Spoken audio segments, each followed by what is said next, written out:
She is the host of Up and Adams on FanDuel TV, and she is universally loved by Bengals fans, with my wife, Peg, at the top of the list. She is Kay Adams. Kay, you have referred to the Bengals as my Bengals on your show. So how was the stress level last Sunday night in the game against the Ravens? Very stressful, but also so fun. I think it was the best wild card weekend ever. A play with Logan Wilson and Sam Hubbard that will live in infamy. And I don't mean that in Cincinnati. I cover all 32 teams. It's one of those. It's the Immaculate Reception elite tier of plays. And that's something to be excited and proud of as well. So sure, was I worried? Was I jumping up on my couch? And was I hiding behind the couch when things weren't going so well? Absolutely. But there's a lot to look forward to, but a lot that needs to be worked on as well, Dan. And thank you for having me. Just hearing your voice say my name is really crazy. Do you have a preference between the fumble in the jungle or the Hubbard yard dash as a nickname for the play? Fumble in the jungle rolls off the tongue. It's fun. It's easier. The Hubbard yard dash sounds a little harder to say. The immaculate rejection, I also don't like. So with the starting three offensive linemen out for the Bengals, is there anything about the Bengals, whether it's Joe Burrow or something else about the team, that makes you think that this is a group that might be able to overcome something like that?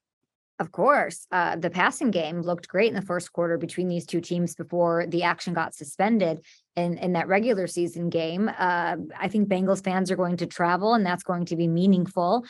You heard Zach Taylor sort of asking, willing for that. And, you can look at a weakness on the Bengals side, and you can equal it out by looking at a weakness on the Bills side, which is their turnovers, 2 picks and a fumble return last week. And the issue with that is that the Dolphins weren't able to capitalize on that. You have to cash in. The Dolphins didn't. Jesse Bates, let's go. We got a Sam Hubbard, these opportunities into the end zone. And with Josh Allen, most interceptions now all year, most fumbles. I absolutely think they can get it done if they capitalize on those opportunities, which seem like they'll come. We are visiting with Kay Adams. You were the ruler of the jungle before the home game against the 49ers last year. You really seem to love the experience. Did that forge a connection for you with Bengals fans?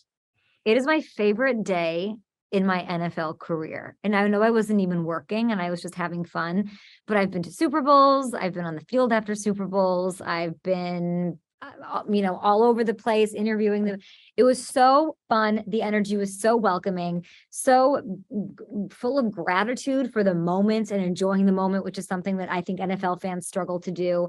And yeah, just from getting to the airport to the hotel to walking around and trying everybody's different chili and snacks and playing cornhole and being in the studio, in that stadium and hearing the music and feeling the energy, like there's just nothing better. It was a day that I'll never forget.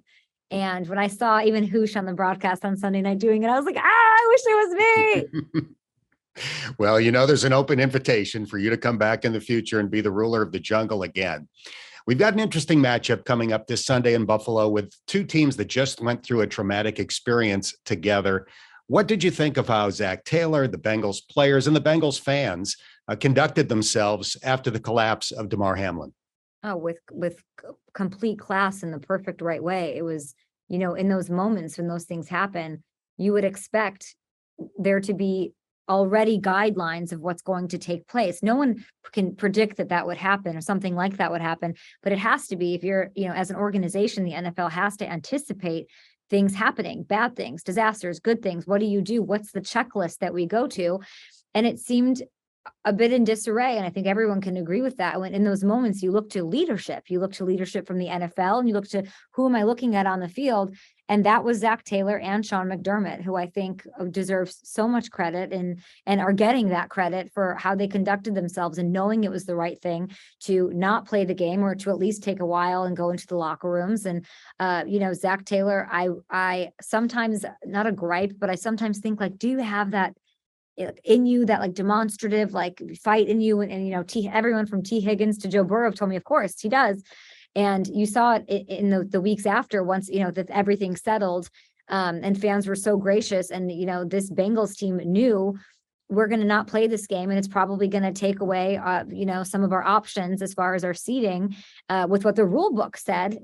in the off season and those things that were decided upon. And then for that to get flipped, I loved seeing Zach Taylor come out and, really say his piece on it, because I think it's important. And I think it's dangerous precedent, which I talked about a lot on my show. But Bengals fans, Blackburn said it best. You still got to play us. You still got to play us. We'll go over there and we'll whoop on you too. So if anything, if there's any team that I think that can handle the adversity and the ups and downs, it is a team that needs to get it going and needs to get it going now. Well, on that topic, you said on your show recently, you thought the Bengals got a raw deal when the NFL tweaked its rules and Cincinnati really didn't have much of an opportunity to benefit. What do you think would have been fair? I think it would have been fair to adhere to what the rule book said, and what I'm sure that everyone making those decisions in the moment, wasn't thinking about, because everyone was just thinking about Damar Hamlin, and that's what it should have been. But you look at what it states. It states, yes, you won't have the opportunity maybe to improve your seating. You know that you might, the gripe I have with it is that there's all of the consequences that everyone had. Everyone got knocked around by this, but then, or something bad happened. The Ravens, though, having an ability to account for the what if. That's what the playoff, that's what week 18 is. That's what week 7, it's what if we can still possibly get this? Like, you look at the Steelers, we can still get in. All we have to do is this. It's all about hope. That's what you account for in those games. And I felt like the league accounted for that with the decision to change the rules for pretty much all of the other teams in the AFC, except for the Bengals. All of the consequences, none of the potential benefits. And I didn't find that to be particularly fair. And I think everybody has a bit to complain about with it, but the complaint by everyone should be, there should never been a vote. There should never have been a change in this until the off season, because I do believe that it's the responsibility of the NFL to account for and anticipate these sort of things happening with all the stakes that could potentially happen. And they didn't for this one. So a trip to the AFC Championship game will be on the line this Sunday in Buffalo. What are a couple of your keys to the matchup? Oh my gosh, I just want T. Higgins to go off. Like I said, I think when you were watching the passing game, in the first quarter before this horrible thing happened that stopped the play, Burrow was not missing. He looked really, really good. Now, I will say, I'm a little worried about Tre'Davious White if I'm a Bengals fan, because he came back from injury. He was hurt, tore his ACL week 12, I think, last year, has come back, and he wasn't, jumping out the gates looking like shutdown corner like we expect him to look, but he's looked better every week. He looked really good last week as well. And when you do have what has been a pass rush that can't generate as much pressure, I'm looking at those corners and that secondary to really bring it and have that happen. So I would say capitalizing on the turnovers that are going to come your way from Josh Allen, because for whatever reason, that's what's happening. And I also feel like this Bills team, when they play with a lead, it doesn't I think Dable was very, let's go, get foot on the gas. And I don't know that Dorsey, I think he gets a little bit more conservative.